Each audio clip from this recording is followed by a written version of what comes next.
Soyez bénis au nom de Jésus-Christ. Amen. Je prends et je vous félicite pour l'amour de Christ, parce que vous aimez le Dieu public. Je dois aussi féliciter les femmes qui intercèdent. Et je les ai trouvées en ébullition spirituelle. Vraiment que le Seigneur vous donne son onction. Et que Dieu vous aide davantage aussi au nom de Jésus. Tout ce qui vous manque, les femmes de cette mission, que vous recevez ça au nom de Jésus. Je voulais féliciter quelques jeunes. Il y a des jeunes qui ne veulent pas venir. Bon, on ne va pas les obliger parce que Dieu n'oublie personne. Mais toute la jeunesse, je vous exhorte parce que lorsque vous priez, Dieu va ouvrir les portes devant vous. Donc, les quelques jeunes qui viennent prier, je prie pour vous afin que Dieu ouvre les portes devant vous au nom de Jésus-Christ. Si vous faites pour Dieu, il fait pour vous. Bien aimé, c'est la vérité. Vous ne faites rien pour Dieu, il ne fait rien pour vous. Il ne faut pas que les gens vont vous mentir avec les miracles. Tu travailles pour Dieu, tu aimes Dieu, il va absolument faire quelque chose pour toi. Nous, on a vécu ça. On a vécu ça. Bon, il y a des gens qui ne veulent pas venir prier. Ça, c'est leur problème. C'est pour vous-même. C'est pour vous-même. On ne vient pas au culte à 10 heures. Tout cela, ils viennent pour se promener. Ils viennent pour se promener. La vie chrétienne, c'est l'engagement. Tu prends Dieu comme ton affaire personnelle. Comme ça, tu peux arriver avec le Seigneur. Et pour cela, il dit de porter sa gloire. Donc, quand on dit de venir prier, les gens pensent que c'est non, c'est pour toi-même. Donc, nous continuons notre étude concernant la prière. Bien-aimés, lorsque vous êtes convertis, ne pensez pas que vous allez vous coucher comme ça et puis tout va se passer. Non.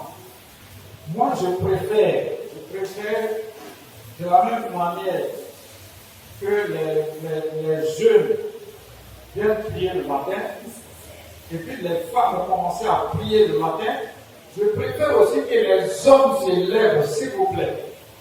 Parce que je constate que les hommes, ce n'est pas notre problème, l'église. Ils viennent à 9h, ils viennent à n'importe quelle heure.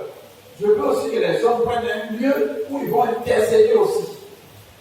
Vous allez voir que le feu va descendre. Et puis ce que vous cherchez là, vous allez avoir, c'est la prière. C'est la prière, seule la prière. Il n'y a pas autre chose. Si vous êtes pour Dieu, Dieu va faire un miracle. Si vous attendez tout juste l'heure pour venir à l'église, les autres prient pour vous. Non. Il faut que vous aussi vous soyez engagés dans la prière. Mais vous-même, vous allez voir, vous allez expérimenter ça. Vous voyez, c'est ça. Et puis, lisez la Bible. Si vous ne connaissez pas la parole de Dieu, vous ne pouvez pas vous comporter bien. Parce que c'est la parole de Dieu qui met sa crainte dans votre cœur, et puis vous vous comportez bien. Vous dites, si je fais ça, c'est pas bon. Mais si vous ne lisez pas la Bible, si vous ne priez pas, rien ne peut arriver. Nous, on a expérimenté. Bien aimé. Les samedis, je ne sais pas, moi, les samedis, je ne peux pas venir dormir, je suis là, je ne vais pas dormir. Parce que je veux qu'il me parle. Je veux que Dieu me parle. Je n'ai pas besoin que quelqu'un d'autre me parle. Je veux que Dieu me parle. Et puis moi, je viens pour vous communiquer. Mais c'est la prière. Bien aimé. C'est la prière. Lisez, on va lire 1 Samuel 17, versets 45 à 46.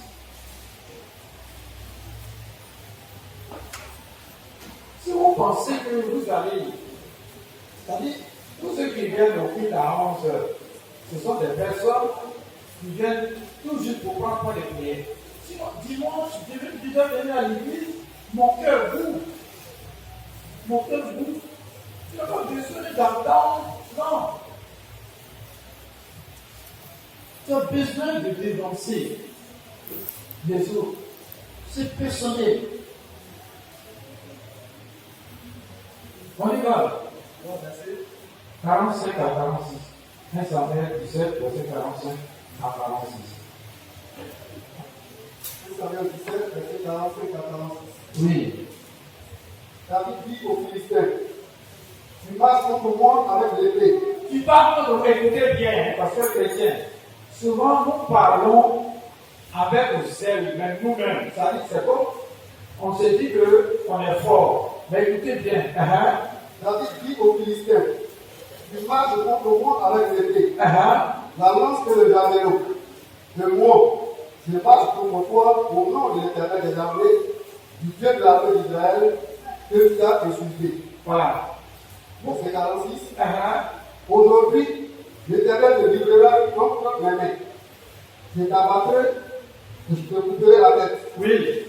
Aujourd'hui, je donnerai les cadavres boutons des Philistins aux oiseaux du ciel, aux animaux de la terre.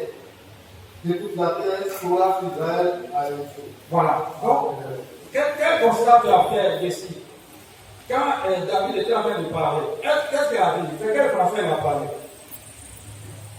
C'est clair, remarquez bien, parce qu'en fait, quelqu'un qui vient dans l'église de la foi cherche la connaissance, et puis cherche Dieu lui-même.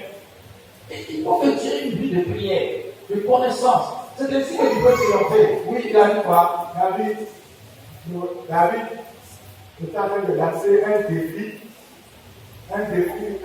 aux Philistins. Oui. Pour le confronter. Oui. Et donc, et puis, il a proclamé la victoire déjà.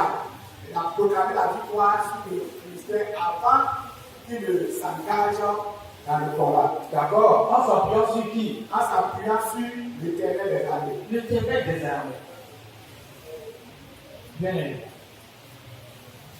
C'est ça le problème. Parce que ton langage est trop orgueilleux. C'est à moi qui fais. C'est-à-dire que tu te mets devant. David a mis l'Éternel devant. On reprend la lecture.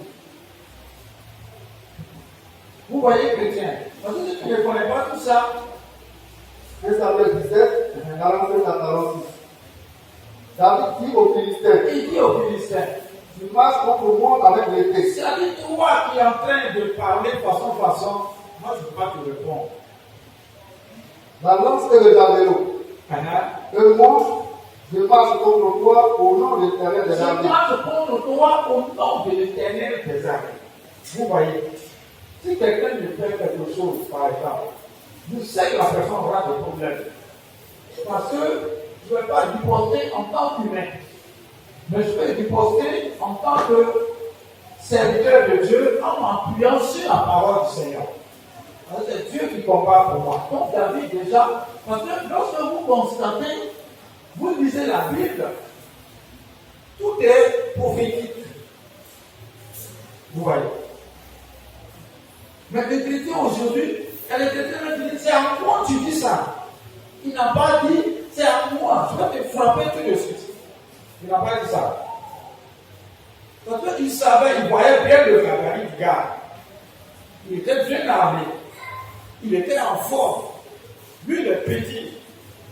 Mais quelle que soit la force que tu as, si un enfant de rien, bien aimé, ça peut sur le terrain, va le détruire. Donc là, votre langage doit changer. Ne disez pas c'est à moi. Tu me connais. Déjà, Satan prend place, l'orgueil. Une fois que l'orgueil prend place, Dieu n'est plus là. Parce que tu te fais confiance. Or, nous, on doit mettre notre confiance en Dieu. Seul Dieu. Bien aimé. Alléluia. Alléluia. Je vous donne toujours un exemple pour que vous compreniez qu'il y a une fille qui s'attaquait. Il y a des gens qui s'attaquent à ma vie, tu les connais. Mais tu n'as pas besoin d'aller devant la personne qui dit, toi là, tu t'attaques à moi, tu vas boire. Non, c'est pas physique, laisse la personne. Elle va continuer de s'attaquer. Je sais qu'un jour, Dieu va venir devant et puis ici, la personne s'attaque à moi. Donc je disais comme ça, ma fille, je ne dis pas son nom. ma fille, arrête de m'attaquer. Si tu n'arrêtes pas un jour, tu vas voir ce que l'Éternel va. Et puis elle est devenue forte devant tout le monde un dimanche. C'est tout. Mais il ne faut pas dire, toi, c'est pas que toi. C'est toi, tu as un barrage. Je t'ai vu en rêve, tu as vu m'attaquer. Regarde-moi ça. Regarde. La personne va te tuer si elle est vraiment sorcière. Parce que toi, tu te mets, t'es physique, on ne sait pas spirituel. Alléluia. Gloire à Jésus. Si on va, je connais déjà que ma date. Mais comme nous avons cette stratégie depuis des années, Dieu aussi, il est amour, il est compatissant. Il attend que la personne arrive à se repentir. Ce n'est pas parce que Dieu n'est pas capable de te mettre au grand jour qu'il peut continuer de faire. Il y a des gens qui attaquent l'église. Bien aimé. Alléluia. Donc, je vais dire aux chrétiens qu'il ne faut pas mettre la personne devant. Il ne faut pas mettre la personne devant. Donc, la taille doit changer. Et tous ceux qui, regardez, vous voyez, tous ceux qui ont passé même 10 ans à l'église, ici, et qui viennent toujours en retard, vont jamais être des bons chrétiens. Ça, c'est la vérité. C'est la connaissance qui fait que tu deviens bon chrétien. C'est la connaissance.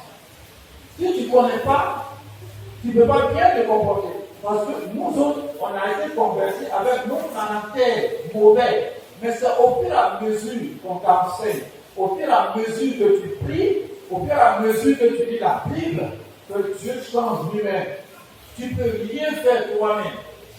C'est le Seigneur qui change le cœur de l'homme, les pensées de l'homme, la vie de l'homme, et tout. Vous voyez. Mais c'est quand tu obéis.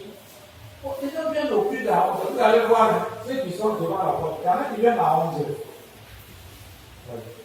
La dernière fois, j'ai apprécié le comportement d'un couple. Les gens devaient venir, et puis il y a eu un accident sur l'autoroute. Et le chauffeur a tourné avec eux jusqu'à Mossico, et tout ça, il était à 11h30, ils ont dit c'est pas la peine. Tout a été déjà fait, nous on va aller faire ça. Si vous venez en retard, c'est jamais bon chrétien, c'est la vérité. Parce que c'est la connaissance seule qui fait que vous devenez bon chrétien. Donc, David met l'Éternel. Alors, Dieu maintenant va combattre pour David. Le petit, il prend lance-pierre, c'est Dieu qui envoie le caillou là. Non, c'est pas parce que David est habile. Mais c'est le Seigneur qui envoie jusqu'à lui tuer Goliath. Un chrétien. Moi aujourd'hui, j'ai prié jusqu'à et puis Dieu m'a parlé audiblement. Mais il y a des choses qui me faisaient mal. Et puis il m'a dit, oh, ça c'est trop petit pour toi, il faut laisser. C'est comme ça. Si tu ne pries pas, Dieu ne peut pas te parler. C'est la vérité que je vous dis. Mais je veux que vous soyez des papes et des sortes de prières. Ce matin, on va voir une autre catégorie de prières. Parce que souvent, il y a des gens qui insultent Dieu en parlant, croyant qu'ils sont en train de prier, alors qu'ils ne sont pas en train de prier. Donc, on va voir la prière désespérée. Celui qui me trouve ça, qui me donne un exemple dans la Bible, et puis je vais développer, sincèrement, attends, je vais voir si les 500. Si les 500. Si tu trouves ça, ça lui transforme. Dans la Bible, qui a fait une prière désespérée? Parce qu'il y en a qui disent, la prière désespérée, il ne suffit pas de constater Dieu. Il y en a qui disent, Seigneur, moi depuis fort longtemps, j'ai été converti, et puis tu deviens pour moi. Les autres là, ils font des bêtises, moi je ne fais pas de bêtises, et puis tu ne fais rien pour moi. Tu es en train de, on appelle ça contester Dieu. Tu es en train de pécher. Or la prière, toi tu penses que la prière que tu es en train de faire, elle est désespérée, elle n'est pas désespérée. Tu vas me donner un exemple dans la Bible où quelqu'un a fait une prière désespérée. Vous n'hésitez pas à la Bible. Papa, le savait, une prière désespérée. Hein?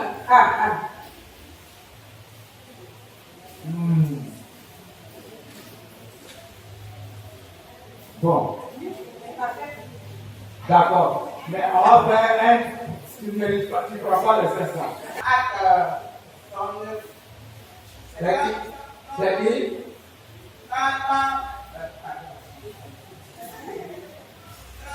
Quand elle est bonne, et les femmes, les orphelins, qu'elle a bien, l'oreille est peut-être bien, parce que Pierre arrive.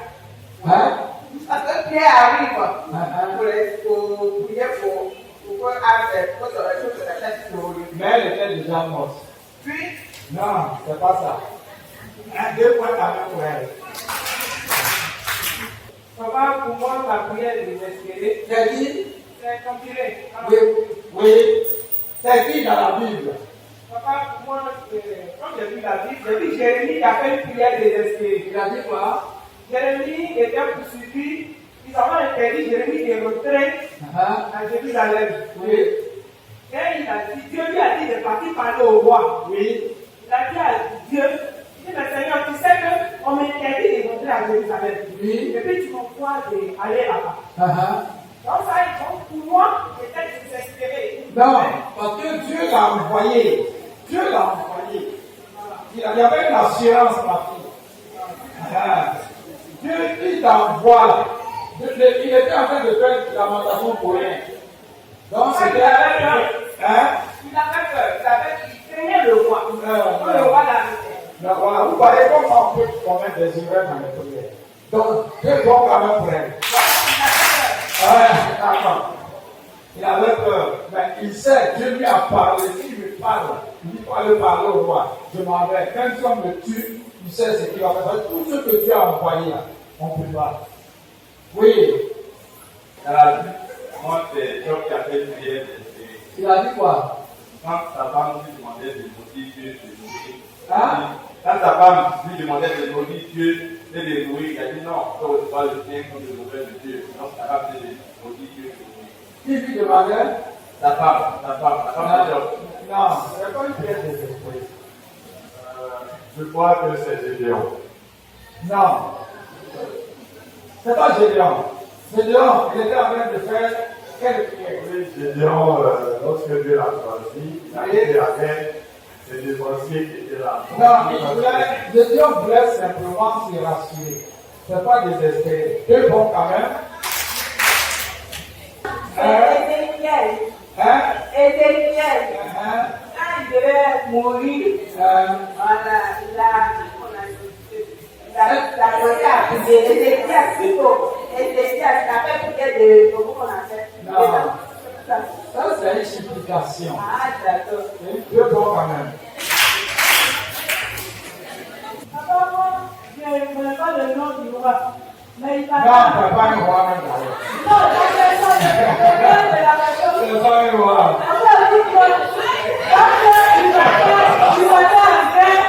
Il a dit à Dieu, si il sera fait, il Il n'entend même pas bien. il va dans faire. C'est qui? Jephthé. Oui. Il va dans faire, il a dit à Dieu, s'il va en faire, papa c'est la soeur de Lazare. Quand Lazare était mort, Ça, c'est un manque de foi. Ça, c'est un manque de foi. Ça, c'est un manque de foi. Non. Ça va. Je crois que c'est Hazard. Hazard. Il a dit quoi? Je prends la Bible. Hazard, Quand je prends le verset, Hazard 73, à partir du verset 2, il dit, toutefois mon pied avait fléchi, mes pas étaient sur le point de glisser, car je portais un pied aux insensés et en voyant le bonheur des méchants. Rien de l'instrument jusqu'à leur mort. Oui, et leur corps est chargé dans bon point. Ils n'ont aucune part aux souffrances humaines. Ils ne sont point frappés comme le reste des hommes.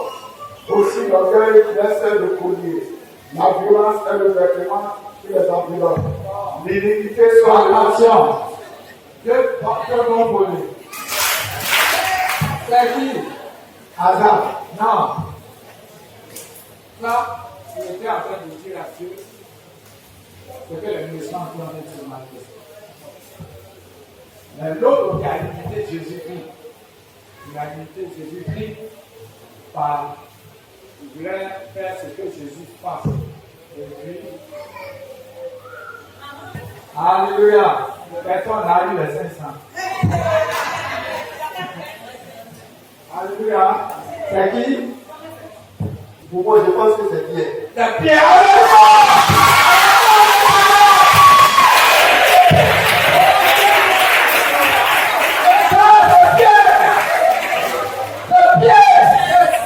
Il a imité Jésus, il a marché sur l'eau et il s'enfonçait. Donc il fallait une pierre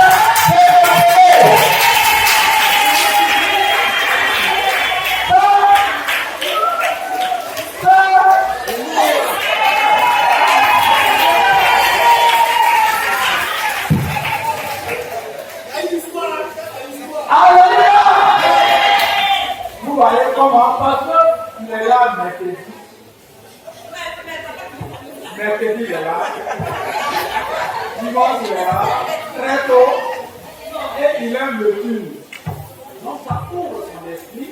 Ça ouvre même son intelligence. Et tout ça. Acclamez pour lui après.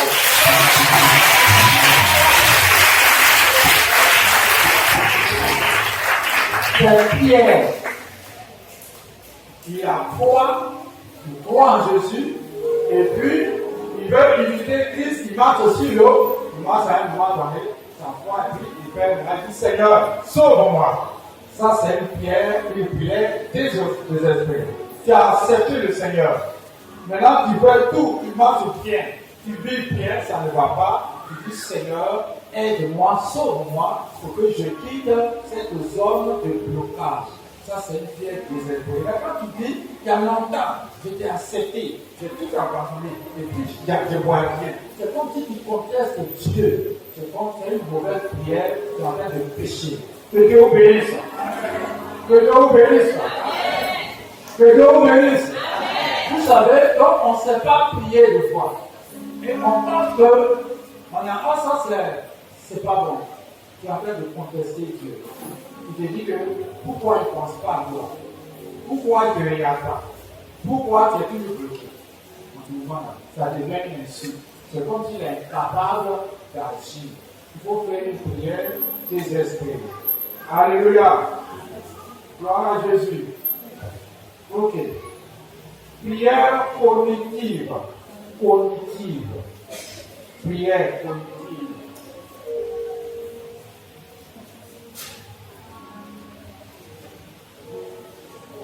La prière cognitive, vous savez que cognitive, c'est bien. Cognitive. La prière cognitive. Des fois, vous êtes là, et puis vous savez que la pensée qui est là est le siège des idées. La pensée est le siège des idées. Alors, vous êtes là des fois, et puis vous avez un peu tardé, et il y a un esprit qui vient tomber sur vous. Il y a un esprit qui vient tomber sur vous. Vous voulez dire, au nom de Jésus, ça ne sort pas. Alors, en pensée, vous avez foi. Parce qu'on peut aussi prier en pensée. Et en pensée, vous dites dans vos pensées, au nom de Jésus, mais dans vos pensées. Et puis à un moment donné, cet esprit-là quitte. On appelle ça prière cognitive. Il ne faut pas penser que tu as été défaitiste. Il ne faut pas penser comme ça. Parce que tu as eu la pensée de dire, au nom de Jésus aussi, ça ne sort pas comme d'habitude. Vous voyez. Mais en pensée, tu ne te rappelles pas d'une défaite. Mais tu te rappelles du nom de Jésus-Christ et tu dis ça en pensée et puis l'esprit s'en va. Vous voyez. Et quand tu te lèves maintenant, tu renvoies. Ça, c'est une prière cognitive. Bien cognitive. Donc, il ne faut pas penser que tu es défaitiste. Tu es victorieux. Parce que dans tes pensées, le nom de Christ sont aussi dans tes pensées. C'est l'Esprit Saint. Et l'Esprit dégage. Donc ça ne veut pas dire que tu es défaitiste. Il ne faut pas penser qu'il m'a gagné. Non. Maintenant, tu te lèves et puis tu renvoies encore davantage. Que Dieu vous bénisse, les mains vont se lever. Vous voyez comment c'est. Si tu ne viens pas vite à l'étude biblique, tu ne peux pas connaître tout ça. Tu vas penser, tu vas dire, mais pourquoi devrait tomber sur moi? Je devrais parler, ça n'a pas sorti. En pensée déjà, tu as dégagé. Parce que les pensées, la pensée qui est là, elle siège des idées. Et si tu as eu le nom de Christ est sorti en pensée, ça a touché, c'est spirituel, ça l'a touché et puis tu as resté. Donc il ne faut pas penser qu'il t'a gagné. Il ne faut pas être spirituel. Il ne faut pas penser que si je ne sais pas si le nom de Christ n'est pas sorti, donc il m'a gagné. Non. Que Dieu vous bénisse. Si vous êtes content, vous acclamez le Seigneur.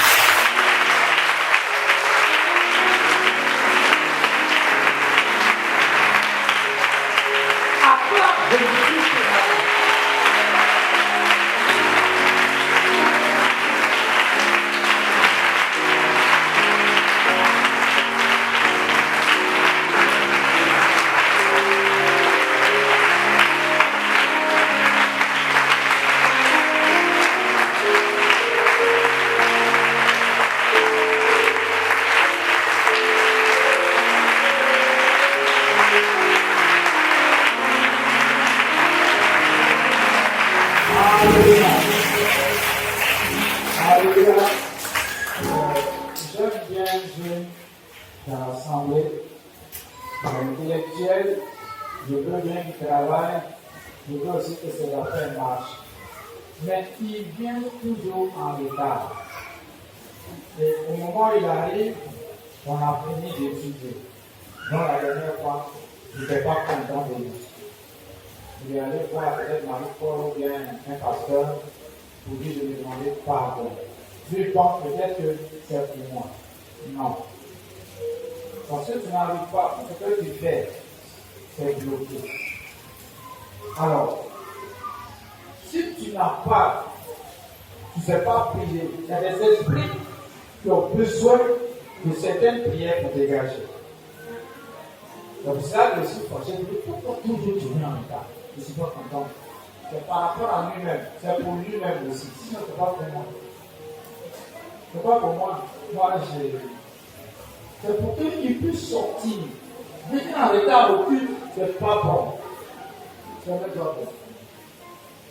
Donc, je dis, vous aussi prêcher comme ça sur l'amour de Christ. Parce qu'en fait, c'est quand tu aimes la parole, c'est quand tu fais ce que Dieu veut que tu fasses, ça veut dire que tu l'aimes. Quand vous allez vous marier avec quelqu'un, et que le mari, ce qui ne fait pas un mari, peut-être, ce que tu fais, ça c'est facile. Donc, si tu aimes le Seigneur Jésus, et que tu portes ta croix, tu n'as pas de raison que Dieu ne te bénisse. Bon, les gens sont en train de rendre les chrétiens faibles en disant miracle, miracle. Non, le chrétien, lui, il va où on fait miracle? Où on parle de miracle seulement. Dieu va faire un miracle dans ta vie. Mais pour la connaissance, c'est surtout la connaissance, la prière et la parole du Seigneur. Acclame encore Jésus.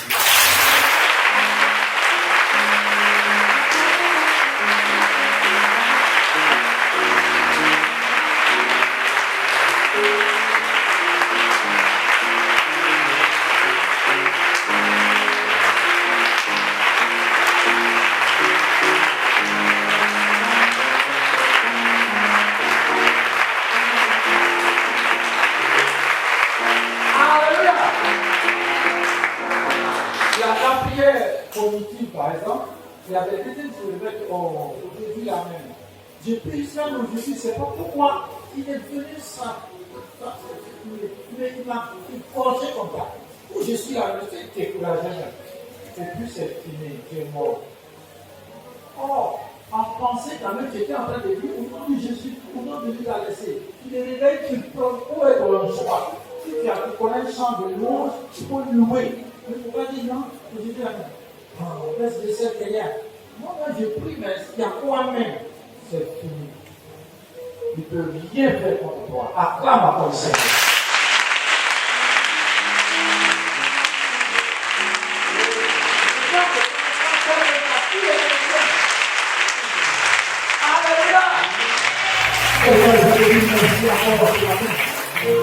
Parce que tu nous enseignes et tu nous fais asseoir. C'est l'enseignement et la connaissance qui fait asseoir le chrétien. Lorsque le chrétien a enseigné, lorsque le chrétien a la connaissance, lorsque le chrétien prie beaucoup, le chrétien est dans une autre dimension spirituelle de Jésus-Christ. Et il n'a plus de peur. Il n'y a plus de blocage. C'est pourquoi je prie pour ce culte afin que ce culte soit un culte de paix, un culte de délivrance au nom de Jésus-Christ. La louange, l'adoration, les proclamations, la prédication. Oh mon Dieu, moi, les offrandes soient dirigées par ton esprit au nom de Jésus-Christ. Seigneur, je prie pour que, Père éternel, que l'ange de l'éternel campe autour de chacun de nous. Et que, Seigneur, que tu déploies toi-même ton armée céleste, les missiles et les chars divins pour combattre tous ceux qui vont combattre au nom de Jésus.